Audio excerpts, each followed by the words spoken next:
Matías, ¿qué tal? Toca jugar. ¿Estáis listos? Tengo un portátil nuevo. ¿En serio es nuevo?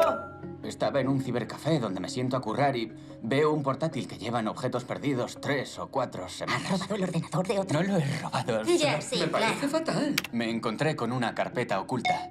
Conecta automáticamente con esto. Estás en la dark web.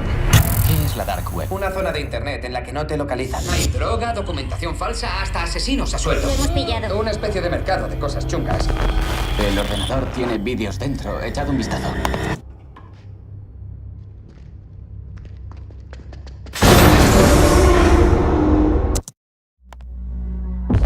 Creo que deberías parar. ¡Por Dios!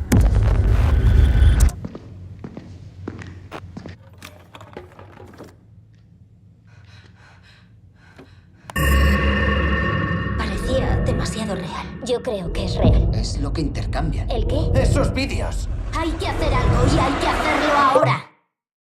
¿Quién es?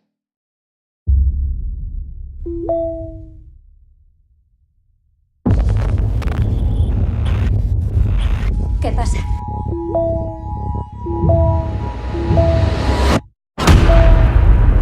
¿Dónde está Alex? Yo creo que esa es la casa de Lex, es su edificio. No. ¿Lo estáis viendo? ¿Esa es Lex?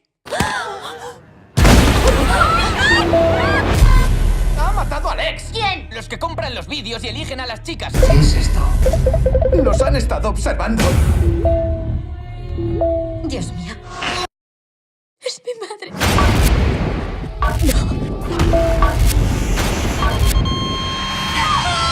Si han encontrado a Lex, podrían encontrarnos también a nosotros. Controlan todo desde el principio. ¡Por favor, dejadnos en paz!